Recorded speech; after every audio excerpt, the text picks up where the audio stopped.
This particular ceremony since we moved here over 150 years ago. Usually we do it outdoors. Today we were denied that opportunity. This is a first in my experience, and it's a first in a very, very long time. I want to say that I did my very best to control the weather, and I know, having asked the seniors to pray yesterday, you did your very best. We're sorry that didn't work out, but we're delighted to have you here. I'm sure we can all remember the day that we moved onto the hill with cars full of clothes and room supplies, not having any clue what those next 4 or 5 or 6 years would bring us. Since that move-in day, though, our class has seen a great amount of transformation on this campus, starting with the inauguration of our new president, President David Alexander. We watched as staff, faculty, and administration went through changes, saying goodbye to many of those that poured into our lives during their time here, and welcoming many that have done just the same. We experienced change in the athletic department as we followed the lead of our new athletic director, Coach Claybrook, with her unmistakable and loudly heard Panther pride. And of course, the introduction of our new Panther mascot, Chatser, whose appearance is thankfully more intimidating than his name. We watched as many of the buildings on campus, such as Lamar Dodd, the CAF, and Henry, were renovated and transformed. And of course, we can't forget the cute little freshman girls' dormitory of Pitts Hall being turned into a terrifying haunted house that is probably still giving some of us nightmares. And lastly, we'll never forget the bipolar weather that consistently, even to today, has brought mostly unwanted transformation to the landscape of the hill. Poor Nashville. I'm sure we can remember being piled into the hallways of our dorms, playing charades and card games as tornado after tornado after tornado passed over our home on the hill. Or what about the unexplainable plague of locusts, also known as the rise of the cicadas, seem like they were taking over our campus. In the most recent weather phenomenon, the Great Hailstorm, or as Senior Joanna Meyer put it, when the Zaxby's ice machine broke all over LaGrange. From student engagement to athletics to our home on the hill, we have experienced transformation on this campus. When we look back on our college years, not only will we remember some of these priceless memories and many, many more, we will see how this college has lived up to its mission statement of challenging our minds, inspiring our souls, and transforming our lives. Not only in these years here, but for the rest of our lives. LaGrange College has challenged us to go a step further in the field of academics, with teachers that care for us individually and push us to be better prepared and more intelligent students. As many of us here today were recognized at Honors Day, we felt the reward of many of those challenging days in the classroom. But even as we all leave here today with our caps, gowns, honor cords, medallions, skulls, we will continue to be rewarded by the challenges that LaGrange College has presented with us as we go forth into our jobs and grad schools and into the real world, as terrifying as that may be. LaGrange College has inspired us to have a heart of service by giving back to the community of LaGrange through events such as our first week cleanup days, soup kitchens, charity runs, lake cleanups, paint the towns, and so many more. Through opportunities such as these, I fell in love with the town of LaGrange as I found my place to serve at First Baptist Church on the Square. There, I was embraced by even more of the LaGrange community and found my own place in ministry that led me to pursue a master's degree in seminary in the fall. LaGrange College has transformed us into stronger and more confident people through the many organizations on campus that we are all a part of. My experience with Baptist Collegiate Ministries over the past 4 years has been a monumental place of transformation for me.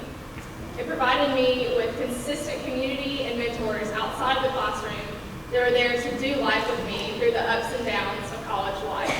And I know each of you could say the same of all the organizations that you all represent here today. But no matter what letters or colors or logos we've worn on our t-shirts for the past several years, we were all transformed by LaGrange College as we went from scared kids coming out of high school to confident men and women ready to take on the world today. On top of the awards, events, and organizations that have aided in our transformation, we must thank those mentors that have poured into our minds, souls, and lives through their commitment to LaGrange College and us as students. And each of those are sitting here behind me today. I'm sure I could ask each person in our graduating class of faculty and staff that have impacted our lives, and we would all be able to name someone different. When I think about teachers that have challenged my mind, I immediately think of Dr. Aker, who challenged me to dig deeper and to argue harder for my ethics and beliefs. And Dr. Turner, who challenged my understanding of music and welcomed us to his music theory class every day with the greeting of, "Good morning, punks." When I consider those that have inspired my soul, I think of Miss Ogle and her love for music and students that taught me how to always find the best in people, even when it is hard to see. And Alvin Lingenfelter, who in the classroom and on the mission field in El Salvador, inspired me to truly live out my faith and never settle for the easy way out. When I consider those that have transformed my life, I think of Dr. Anderson, who's not only been my advisor, but a life mentor, a role model, a friend, and even a mom at some points.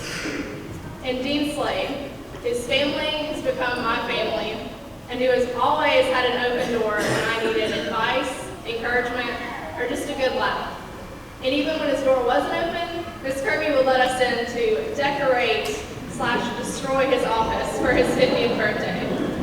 I'm still convinced that he's keeping those Justin Bieber decorations somewhere.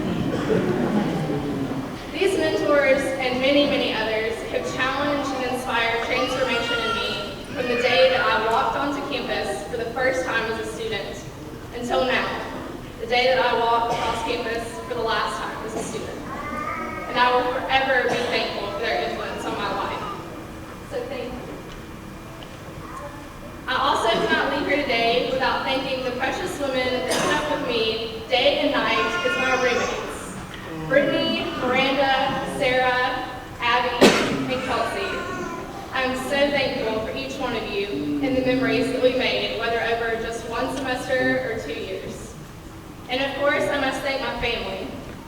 As I wear this legacy medallion around my neck, I'm reminded that I probably would not be here if my older brothers had not chosen LaGrange College before me. And I certainly would not be here without the love and support of my parents, who encouraged me to chase every dream that this college was inspired in me.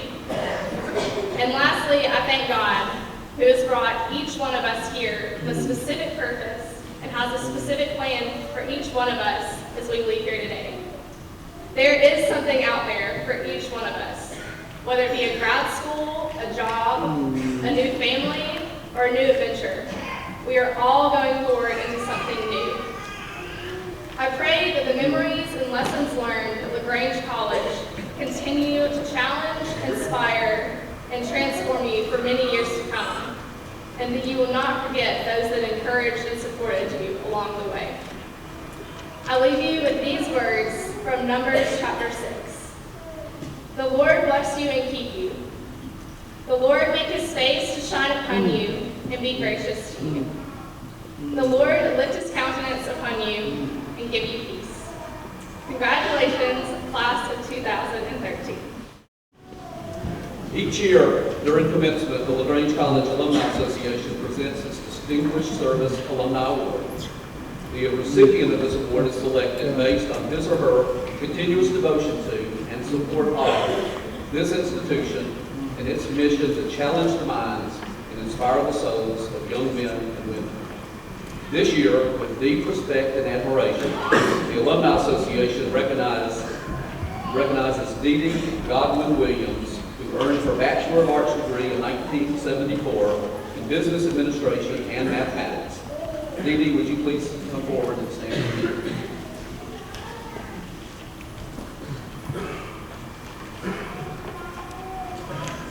Dee Dee, you have supported LaGrange College for many years with your generous donations to numerous designations and projects, including the LaGrange College Fund, the Lewis Library, and related construction projects, the LaGrange College Panther Club, the Athletic Department, the Leadership Council Fund for Academic Distinction, the Class of 1974 Loyalty Fund Scholarships, and many unrestricted gifts.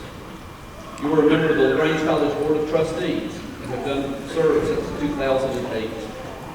You served as a member of the college's Leadership Council from 2001 through 2007. You have offered your services in many ways to LaGrange College, especially in the area of business. You have supported LaGrange College with your attendance at numerous receptions and events, both on and off campus. You were a reader for the LaGrange College Service of Lesson and Carols for the Celebrate the Servant program. And in 1997, you were named to the Wall of Outstanding Alumni. In 1998, you served as a member of the Presidential Search Committee. Dee Dee, you have blessed this institution and her students with your servant's heart and your vision for the future. We are enormously grateful to you for your service to the college. Your husband, Calvin, also an alumnus class of 1974, and other members of your family and friends join you in paying tribute on this special day. Would all of Dee Dee's family members and friends who are present please stand?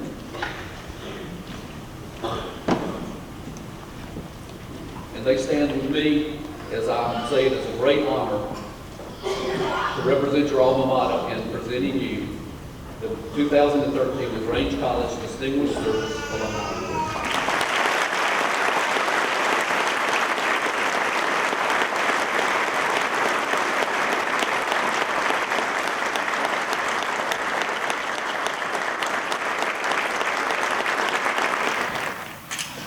So congratulations to you all. Congratulations to the parents who stood by you, siblings who stood by you, parents who have viewed this day as graduated. I can finally sigh a little bit. But you know what? They come back. So you're ready. another day I want you all to just reflect on briefly. It's November 12, 2008. It's the day when your classmate, Bill Dandridge, also suffered an injury Sunday night. And I've watched his family support him, love him, watched him grow, and watched him excel down here. One of our peer supporters, Lena Hall, told Jackson, there'll be a day when Bill is not defined by his wheelchair. And there have been several of those who do that in our care. But today is another one of those days, a huge day, where he's defined not by being on wheels like I do, but by being around with all of you all. Today I reflect back on my graduation from UGA in 1973. And I got my business degree. I chose not to walk because it was such a large group of people, and I was in a hurry. I've always been one of the people that was kind of in a hurry. I like the adrenaline. If it was drag racing, skydiving, fell far, went fast, I was on board. So a friend and I, along with my sister, took off to go explore and just take the time out. And we started out the east coast of Africa, in Egypt, Ethiopia, Kenya, Tanzania, all the way down the east coast. Photo safari, Mount Kilimanjaro, and discovered some of the finest plains in the world.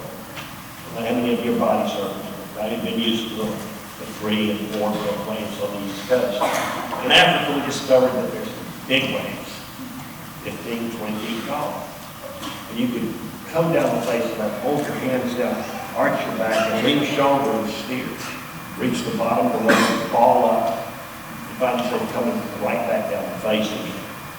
So it was one of those that was just designed on the hill, and I was in love with it. So we left in May for that trip. In October, we arrived in Rio de Janeiro. South America was the next continent west of us. And the third day, my 2 friends and I were out on the beach. It was hot, rain, the sun. I said, well, I'm warm. You want to go surfing? No, you go ahead. And I looked out, and the waves were 10, 12, maybe 14 feet. You know, by comparison, relatively small when it's in Africa. So I looked out, didn't pay a whole lot of attention to them coming in, just not breaking the whale when he caught a wave. The third wave I caught came down the face, and it just fell over literally. And it drove me headfirst into the sand in about 3 feet of water. And I can still very vividly remember being stunned, tumbling in the bottom, and realizing something was wrong, and I needed to get out of the undertow. So I waited until I felt the pressure of the next wave go and tried to kick off the bottom. I couldn't kick. The next wave went over. I couldn't push the ball. It was at that moment I realized something was terribly wrong, and I was going to drown. And I held my breath as long as I could. And finally, the body's reflex just takes over. And I can still very vividly remember choking a few times. The lungs were full of water. And I can still have that sensation of sand going up and down my throat. But I went peacefully to sleep. The only part of drowning that's bad is the fear that you don't. Once you start to go to sleep, it's pretty painless. The next moment was waking up in a little tin roofed shack on the beach, a little drowning unit. Apparently I'd washed up in the surf, and the lifeguard pulled me out and I was blue, so he walked away. Figured there's another surfer who's carrying some surf down there. And my 2 friends happened to see the crowd and came down, and one of them was resuscitated. So I waked up in a little adrenaline on a little stretcher, terrified, because I hurt the base of my skull and my tailbone.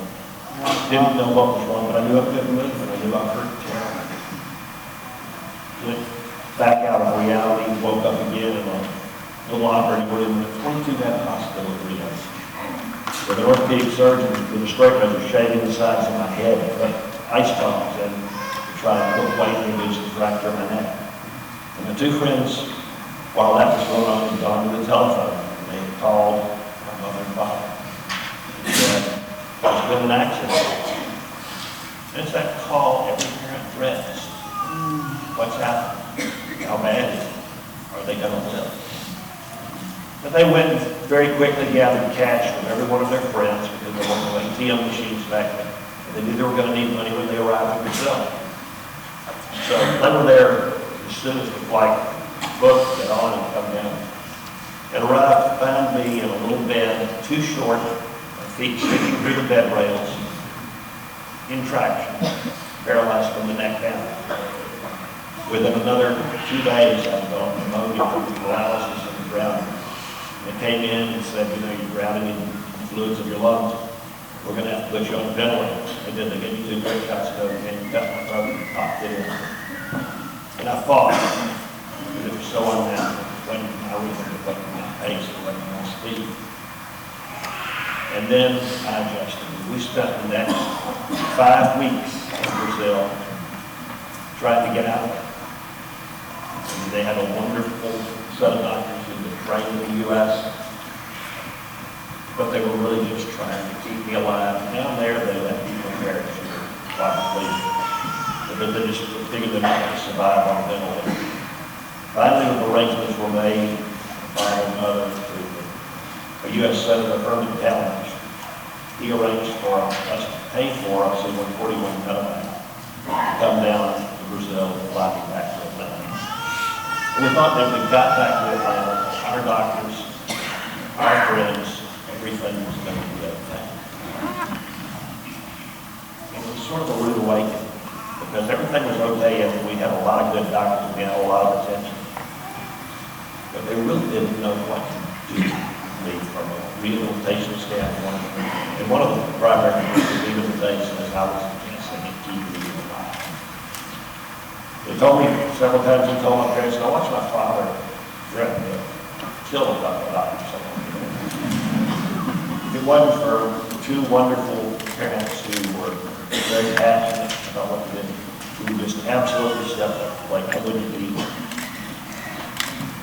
So I sat from October 21st for 5 weeks in Brazil, arrived in Piedmont, several more weeks in ICU, and finally moved to the floor, into a room, out of ICU for the first time. Still on bed, still very sick. But about the first week in January, I started moving 2 fingers on my left hand and 2 toes on my right foot. And somehow I just knew that it was going to be okay. I really don't know how I defined okay at that time. Everything was still kind of a blur, kind of a jumble. There was a guy that came by to see me every Sunday.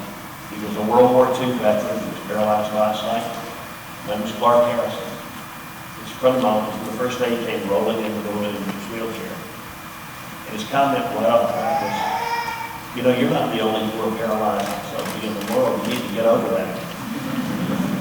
And as he visited on the Sundays, he proceeded to tell me, you know, I've got a job for real estate. I'm a county commissioner. He says, you know, if you want to run for office, nobody can beat a guy in a wheelchair. He's got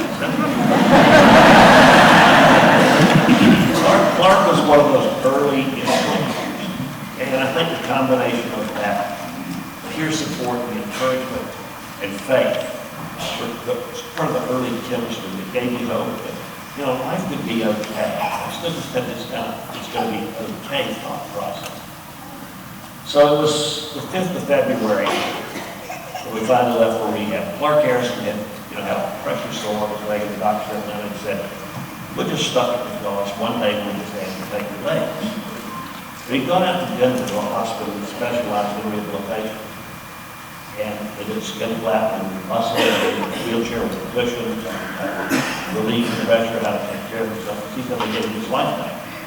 Dad flew out, saw it, came back, and told me what he said. What do you want to do? I said, let's go. And we arrived in Denver on the 5th of February. I'd gone from about 180, 85 pounds. Pretty fit guy, backpacking, surfing, and flying in different places around in Africa. To an 82-pound, really rough-looking guy.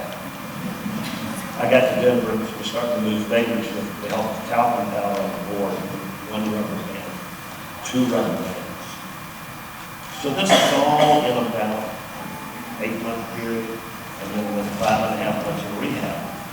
At the 14th of June, I walked out with a crutch on my left arm and a long leg brace, and came back to Atlanta.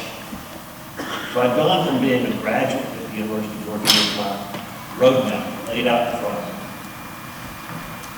to taking that hard left turn. And I think all of you all are going to find that you're going to make a hard turn in life. It may be one that's just filled with wild success, a career that you just love passionately, or you make it really challenging. But being a graduate from down here at LaGrange College, one of the most valuable things you probably got are the critical skills to analyze and think. It doesn't really matter what course you took. It's that skill set of how do you approach, how do you play, and what do you do when the map changes. And I think you're all going to do marvelous jobs at that, as that map may change in your life. It's going to be rewarding. You know, when we got back from dinner, the first thing I did was take Clark Harrison to lunch and say thank you. And I told him it was great. You really did a lot for me. Your words of encouragement meant so much. You know, it's that value of having a mentor around with everyone who has at least 2 or 3 that you can get advice or lean on. I told Clark, I said, you know, it's a shame that Atlanta was an international city. And they didn't know what to do with you or what to do with me. Someone ought to do this in Atlanta. And he nodded, and I shared with brother and dad.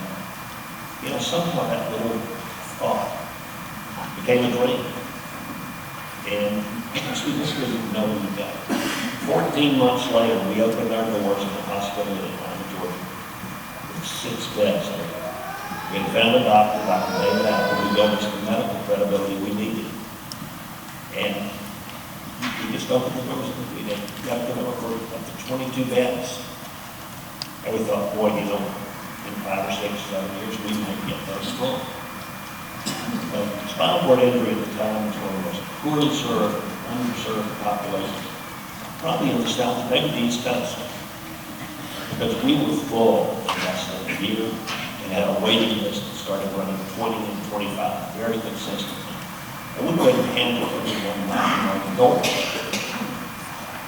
So we started talking to our friends and decided, you know, we ought to build a hospital, sort of like what they did in Ghana. Let's see if we can come and get a facility someday.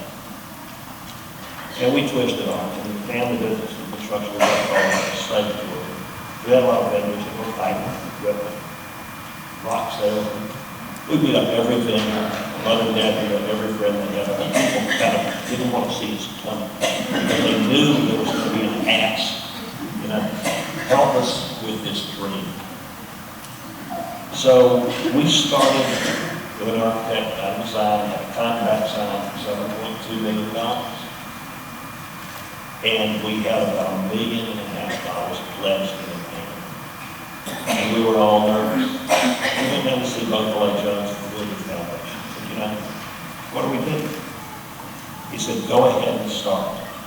When they see the bricks from Heat Street, the money will follow.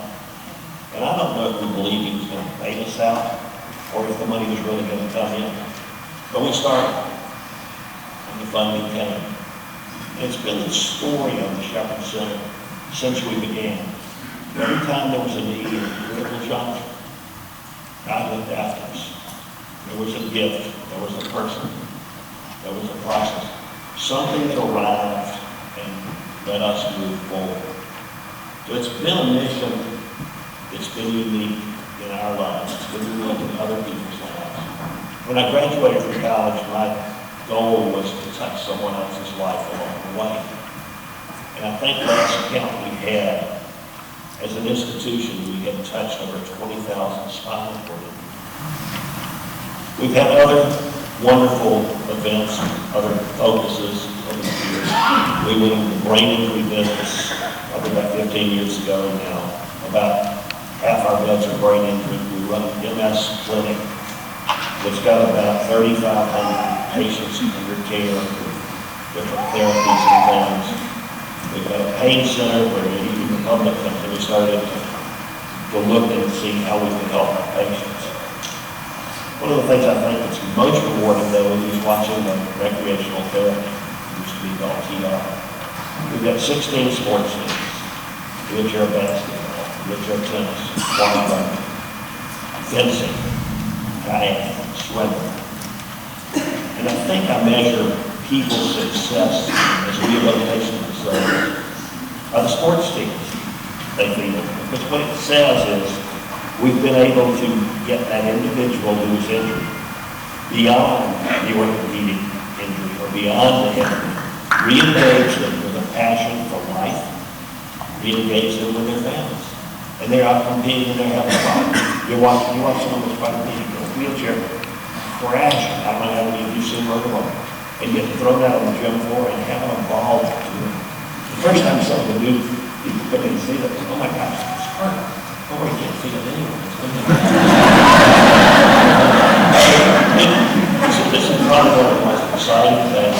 It wasn't, as President McAlexander said, the job I was looking for when I left college. But it's been a job that has been so rewarding, so fulfilling. So I would challenge every one of you to find something that you're passionate about, both the job and outside the job. Seek to touch someone else along the way. Seek to help another person, because there's no grander reward than what you give away to others. So for all of you, reframe and think that your life isn't so much what happens to you, it's what you do about it. Thank you for letting me be a part of this today.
Scott Robert Presto.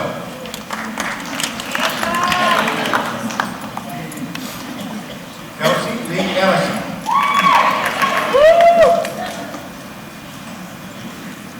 Brittany Carol Ellison.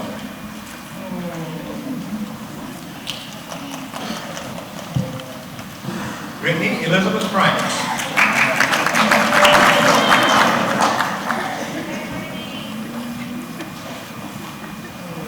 William Jacob Freeman.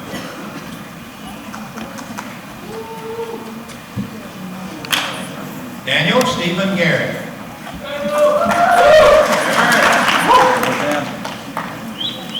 Jacqueline Denise Gaskin.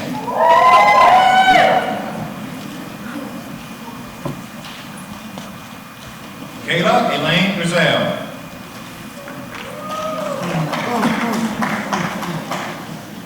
David James Rose. Morgan Danielle Hevison.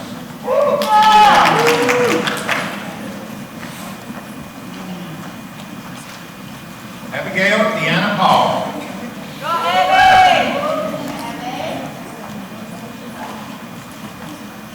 James Ashley Hall.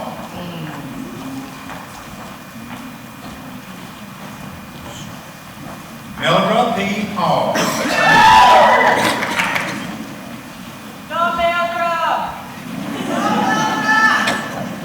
Nathan L. Hanks Jr.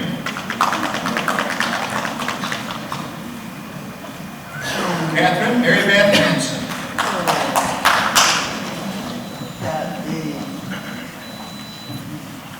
Stevie Michael Harrison.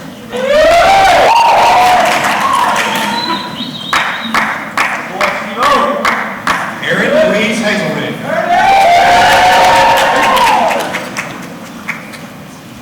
Lindsay Erin Heiss.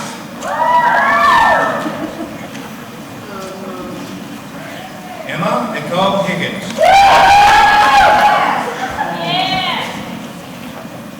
Marguerite Higgins.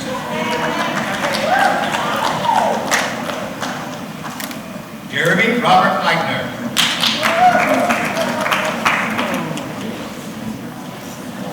Mary Jackson Gray.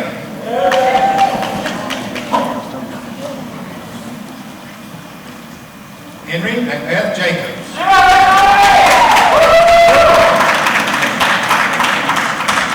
Macy Ruth Janney.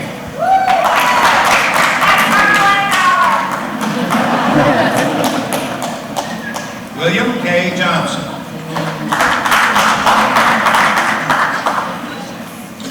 Felicia Celeste Jones. Jeelan Talia Jones.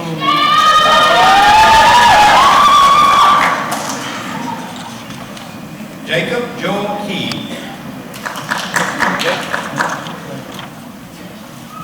Deanne Morgan Lefevre.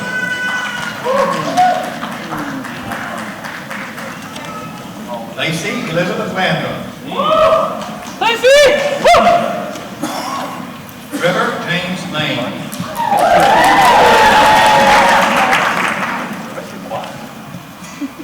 Brianna Christine Lofton. James Curtis Longshore. Shannon Reese Levin.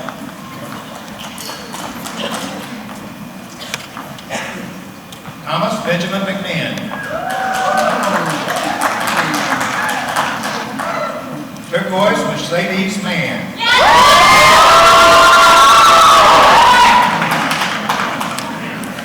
Michael Q. May.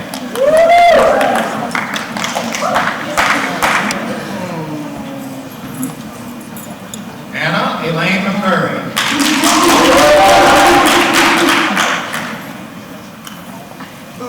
Johanna Ruth Meyer.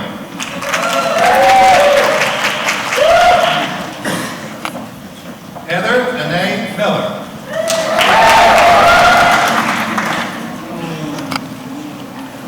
Miranda Renee Mitchell.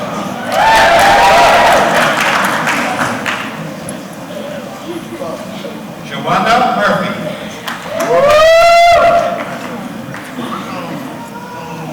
Drake A. Narwhal. Anna Lorena Vega.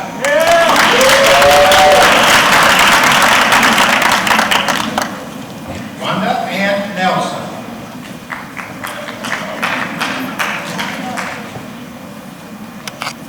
James Hilton Odom Jr.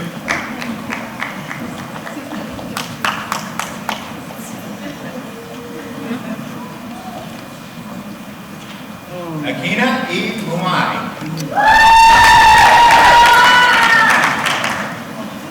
Hannah Nicole Patterson. Roxanne Paul. Kristen Nicole Perkins.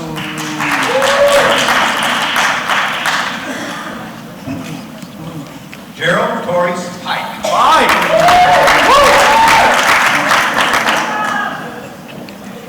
Courtney Michonne Pope.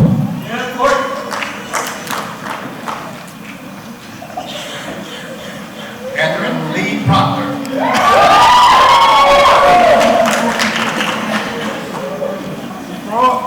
Sharba Demetria Pruitt.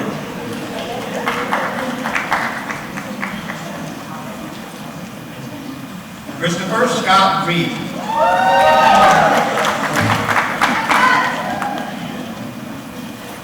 Heather Nicole Rice.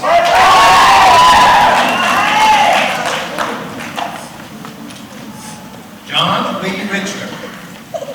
Knox Alexander Robinson.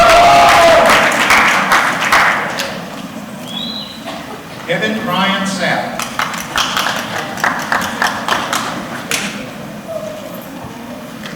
Douglas Joseph Scherer.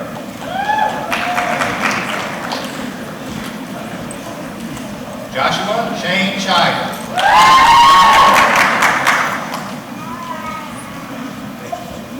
Samantha H. Simmons.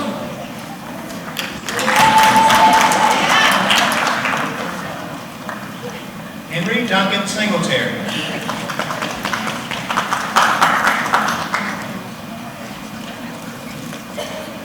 Rachel Nicole Singleton.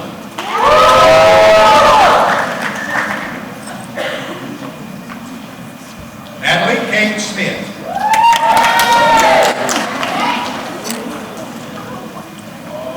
Jamie Marie Snyder.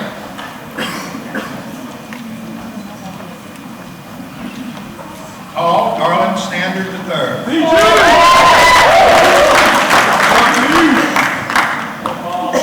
Amanda Lynn Stevenson. Joseph Barry Strickland.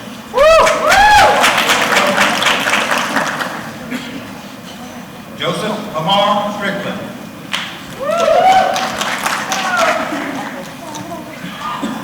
Teresa Acantis Thompson.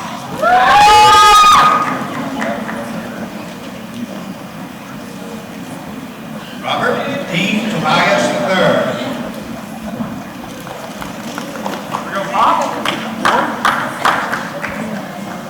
Ashley Marie Torrey.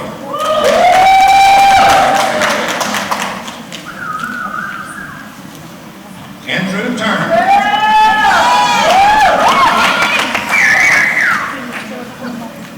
Michael Val Turner.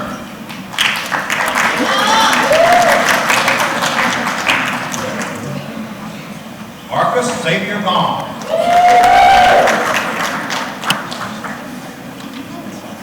David Matthew Pitt.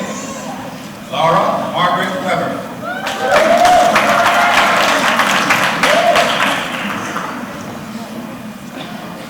Mason Samuel Webster.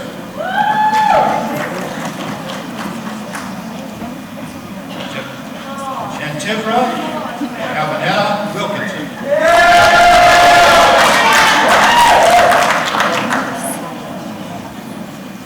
Andrew Taylor Williamson.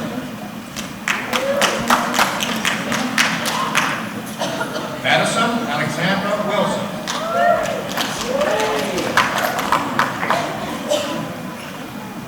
Megan Elizabeth Wing.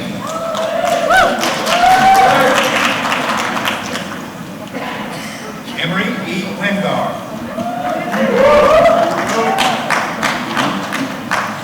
W.C. Yates III. Kelsey Joyce Long.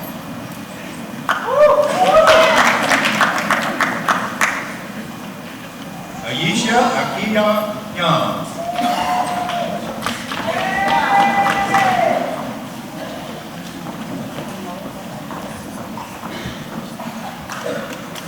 Christopher Emil Apple.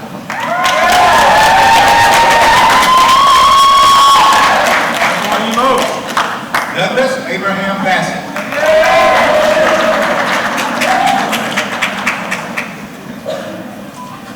Austin Bradford Burns.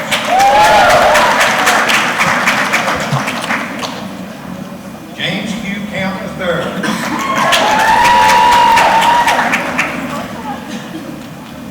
Elena Noel Cook.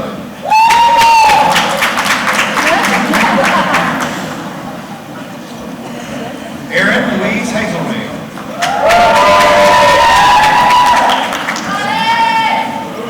Jared Richard Martin.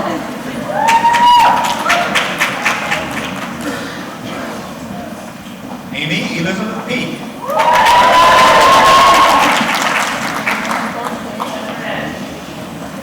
David Joseph Thomas.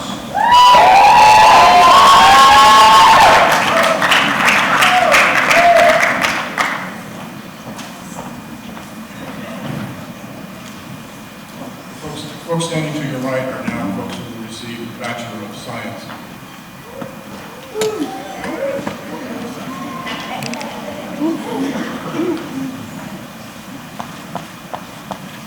Taylor Jake Adcock.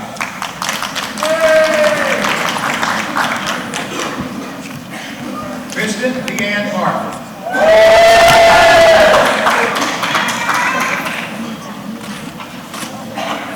Kia O'Shawn Britton.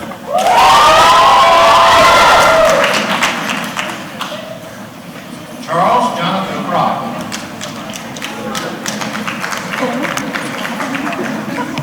Chad Barton Chandler.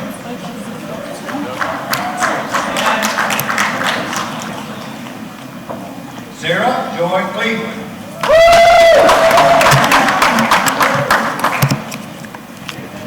Kylie Alyssa Deese.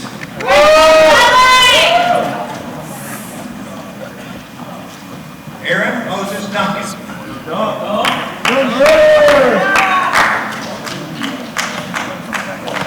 Brandon James Espinoza.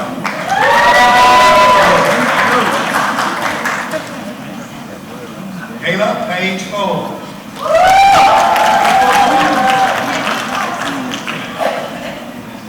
Angelica Ayana Ferrero.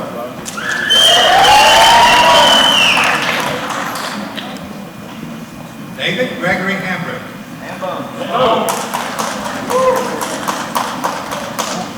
Matthew Allen Hokinson.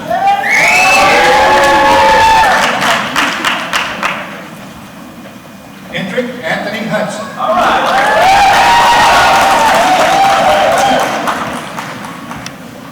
Anthony Michael Iannetta.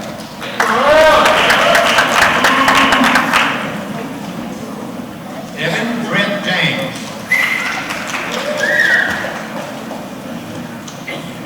Arnold Lee Jefferson Jr.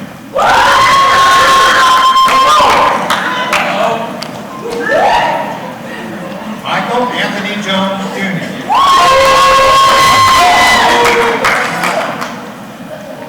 Laminda Carol Callan.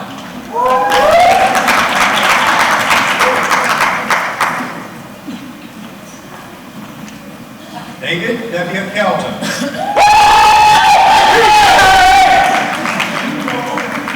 Dong Lee Kim. Brent Wooten Hensey.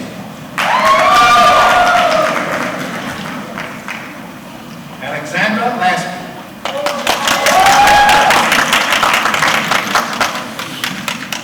Miles Hurd Lee.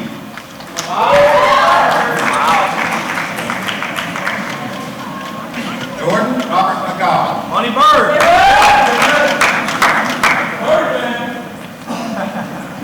Aaron Jody McKinstry. Kenneth Alfred Wilson III. Michael Vernon Anthony Ortiz Jr.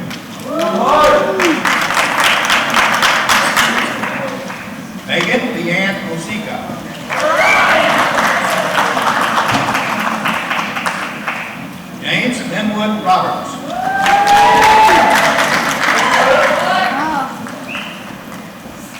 Stephanie Rojas Chavez-Villa.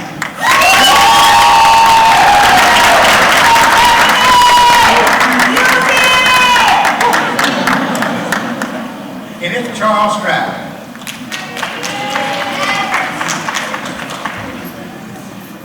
Josiah Sweet.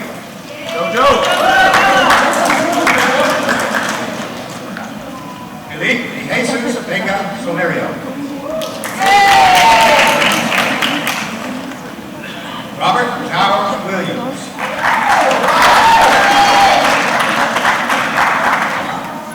Chandler Robert Winter.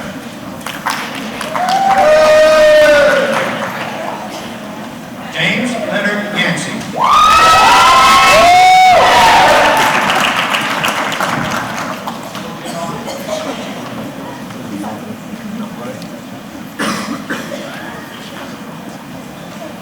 President McAlexander, this concludes the conferring of the degrees.